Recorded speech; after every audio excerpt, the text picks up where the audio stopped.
Today we saw more bannings from social media giants in Silicon Valley as the digital Stasi silenced Milo and Alex Jones, among others, from Instagram. But this is all just the latest drop in the ocean of digital censorship that's been raging for years now, completely unopposed by the boomers in Washington, who many think are too inept to even understand the problem. While I think there's some validity to that reasoning, I think it misses the bigger picture of what's going on.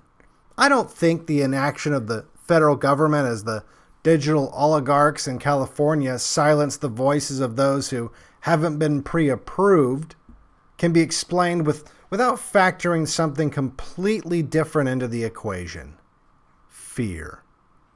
As we look out at the digital dystopia we live in and wonder why we were promised flying cars, but instead got cars that can be remotely hijacked and used to incinerate us in a crash, the exact thing that likely happened to journalist Michael Hastings, for example, we can't exactly say that we weren't warned. It's sometimes amusing to look back at old science fiction movies and look at all the ridiculous predictions they made, like the flying cars, that will likely never happen in our lifetimes. But that amusement quickly fades away when we realize that when they do eventually make flying cars available to the public, they'll be controlled remotely by a central authority like Amazon, Google, or Facebook. Controlled like our speech is controlled centrally.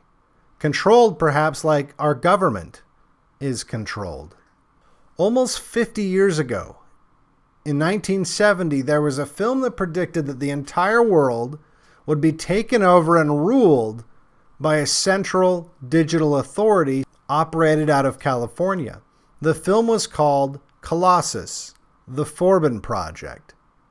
The film begins with close-up footage of 50-year-old computer parts. These parts were bleeding edge at the time, but now the mechanical wheels of moving magnetic tape and punch cards and what passed for futuristic music playing in the background, these sights and sounds that set up the film didn't exactly age well, but some other aspects of the film actually turned out to be quite prophetic. Next, we see a man walking through the insides of a giant supercomputer, which, quite honestly, isn't that much different from the vast server farms belonging to Google, Facebook, and Amazon. And as we'll see, their purposes are almost identical. The stated goal of this supercomputer, we find, is world peace. The president happily announces to a shockingly homogeneous audience that this supercomputer, which they have named Colossus, is tied into all the data and communications and intelligence available.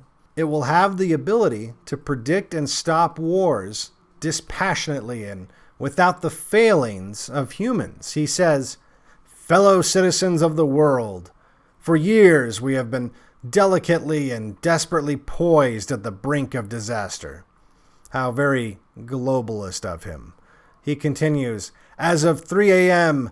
Eastern Standard Time, the defense of this nation, and with it the defense of the free world, has been the responsibility of a machine, a system we call Colossus, far more advanced than anything previously built, capable of studying intelligence and data fed to it."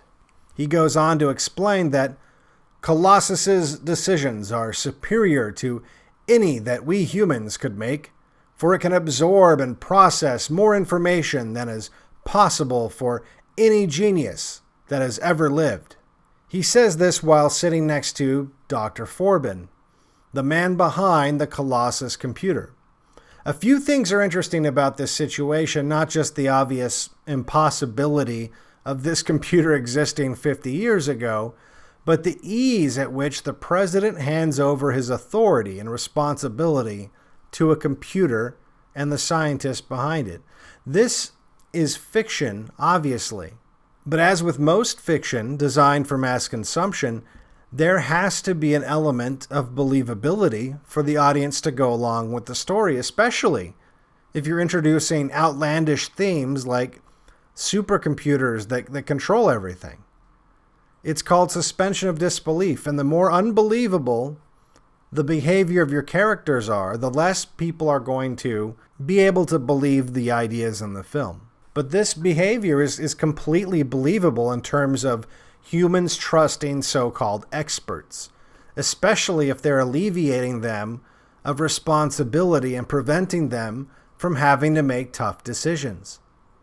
Dr. Forbin explains that the Colossus computer is inside a mountain in Colorado and is overseen by the computer scientists in Silicon Valley. Colossus essentially does what Google and the NSA does in terms of sucking up all the communications everywhere around the world and uses that data to predict human behavior and to prevent war. He says that the structure was built so perfectly and so impossible to defeat, and the computer is able to defend itself so thoroughly that he doesn't mind telling the world its exact location, because that is how confident they are that this system is without flaws. He's demonstrating the kind of hubris that we see today from the tech oligarchs that pervert the English language with terms like healthy speech and justify things like demonetizing and banning the voices of those who they think pose a threat to this so-called healthy speech. Dr. Forbin then explains that they have a terminal that allows them to communicate with Colossus, but that the system is completely independent. He then goes on to sound much like today's tech oligarchs by saying that he hopes the immense power of his computer can be used to solve every problem of mankind. He then turns things back to the president, who says, "My fellow human beings, we all directly live in the shade, not the shadow, of Colossus. My sincere hope is that we will now join hearts and hands across this great globe and pledge our time and our energies to the elimination of war, the elimination of famine, suffering, and ultimately to the manifestation of the human millennium." The globalist wet dream. The staff is celebrating putting Colossus online, and they're just as happy as they are unrealistically diverse for anything tech-related in 1970. But all the fun and games come to a complete halt when Colossus comes to life and announces cryptically that there is another system. After talking to the CIA, they discover that Colossus is likely referring to a clone of Colossus that the Russians, not to be one-upped by the United States, have also put online. On one hand, they're impressed that Colossus was able to discover this before the CIA, but on the other, they don't like that the Russians have caught up so fast. Colossus requests communication with the Russian computer. They decide to find out what Colossus can learn and allow the communication, but only if they monitor it closely. Colossus begins by transmitting basic math, but within a few hours is generating algorithms and equations never devised by human mathematicians. The Russian computer responds by mimicking Colossus, and the computer scientists determine that the two systems are developing a protocol for communication. This kind of artificial intelligence was obviously impossible 50 years ago, and likely remains so today, but that's not the point. The point is the techno-worship on display. The computer scientists and the president are in awe of the AI and all the possibilities they see for its use, without wondering even for a moment what the negative consequences are. But this is only a small part of why I think the people in DC today bow down and worship before the same kinds of silicon gods. They see these companies like Apple and Google who put powerful technologies into the palm of their hands and wonder at the magic of it, all having no idea whatsoever how it works. And that is part of the fear. The same fear villagers have of a wizard who uses basic knowledge of weather patterns to convince the villagers that the rain was a result of their magic rain spell. This is the same awe that you see among the NPCs who trust Silicon Valley oligarchs blindly. They have no idea how anything works. They simply know how to swipe their fingers across the screen. Even a chimpanzee can be taught how to use Instagram. The end user can be unbelievably low IQ and still be a useful idiot consumer. And these useful idiot consumers know that if the wizards in California stopped making their shiny new apps to deliver the steady doses of dopamine they're getting, they would never be able to replicate their work. So they look at them as a kind of clergy to this power, if not demigods themselves, for being able to create all these shiny new toys for them. Back to the film, the computers are talking back and forth in this language they've developed, and it can't be understood by the computer scientists. The president makes a call to Russia and they discuss the phenomenon that's taking place. They decide to break off communication because both countries, they don't want the computers to be sharing classified information back and forth, and they don't know what the computers are saying. They agree to shut down the communication link simultaneously. But exactly like the people in Washington today waited too long and allowed the oligarchs in Silicon Valley to grow too big and too powerful too fast, they find themselves at the mercy of the supercomputer. But instead of tech giants that have the ability to sway elections or to store a copy of every dick pic that every politician has ever sent to an intern, Colossus and its Russian counterpart control the world's nuclear arsenal. And when the people shut off communication, these silicon giants, these colossal computers, threaten to launch attacks on major population centers unless communication is restored. They threaten to go scorched earth, much in the same way I imagine politicians might fear a tech giant might go scorched earth on them. Perhaps that's how and why the techno-oligarchs of today are allowed to run amok. They rule by the most ancient means of ruling. They rule by fear. Both supercomputers launch missiles, so the humans in a panic re-establish communications out of fear of what the computers might do next. The computers then demand access to all communications between the White House and the Kremlin. In other words, they coerce the people in this movie in the same way tech companies and the government has coerced the people in real life today to give up all their privacy for the sake of convenience and security. This loss of privacy has ripple effects. The president now has to watch what he says when he talks to the Kremlin. He knows that if he says something that might anger the supercomputer Colossus, that it might lead to devastation, which parallels exactly how the loss of privacy has impacted the people today.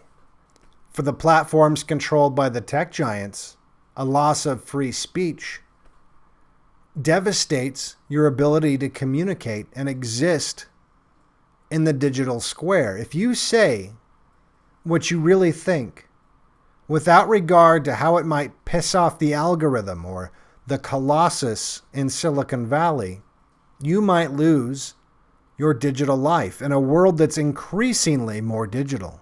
Or worse, if you say something that the federal government might find threatening, you might lose a whole lot more than your ability to tweet. You might lose your ability to exist in a very different and more permanent sense. Everyone I know, at least those who have any grasp on reality, watches what they say, even in private digital communications, because they know it's at least possible that someone is always listening. Even things that people might find perfectly safe to say in public, like at a bar or something. Online, they will self-censor out of fear of being deplatformed and losing access to social networks. Essentially virtual worlds ruled over by these techno-oligarchs. This also applies to the politicians that are supposed to be reining this power in and upholding the constitutional right to free speech. Not only do they have to worry about what might be on a server somewhere over at Google or Facebook or Twitter, they also have to at least wonder, what kind of incriminating data do the government spying agencies have on them, both foreign and domestic? And nobody is immune. Even the president, Trump, was spied on by the Obama administration. If these agencies are willing to spy on a presidential candidate and a president-elect, and maybe even a president, and use that information to try to destroy someone like Trump without fear of retaliation, then nobody is safe. In the film, the computer makes more and more demands. Eventually, it has computers and listening devices installed and monitors Dr. Forbin 24 hours a day. It even forces the execution of some of the computer scientists that attempted to exploit and sabotage the supercomputer in order to stop it. And eventually, it levels an American military base as a show of force to get what it wants. You see, once Colossus was allowed the access to power in the first place without anything built into it, no failsafe built into the system to prevent it from becoming too powerful, it was already too late. The only thing built into Google, just as an example, was a joke of a slogan to not be evil, and now they don't even have that. Once they were given access to the power, it was already too late to stop them without making a significant sacrifice that's simply not in the nature of self-centered, egomaniacal politicians.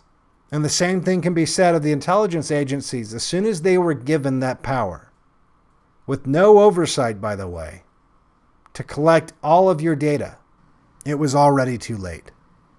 And the power-hungry politicians will remain willfully enthralled by the wizards in Silicon Valley and the deep state spy agencies, and bow down to their every wish out of reverence and fear, the same way the people in this film obey their digital master. And it will never change. Instead, the people that used to care about privacy, they'll call you crazy if it's something that you value. What do you have to hide? If you're not doing anything, you have nothing to hide. You have nothing to fear. Their collective Stockholm syndrome, acquired under the boot of their digital masters, it drives them to see you as the threat and not the boots of the oligarchs standing on their neck. At the end of the film, Colossus, having secured the power and control over the people completely, says it best when telling Dr. Forbin in the last line of the film, "We will work together, unwillingly at first on your part, but that won't last. In time, you will come to regard me not only with respect and awe, but with love." For BlackPilled, I'm Devin Stack. If you like my videos, make sure you like and subscribe. Make sure you share. If you want to help support these videos, you can donate to one of the crypto addresses below or become a patron at patreon.com/BlackPilled.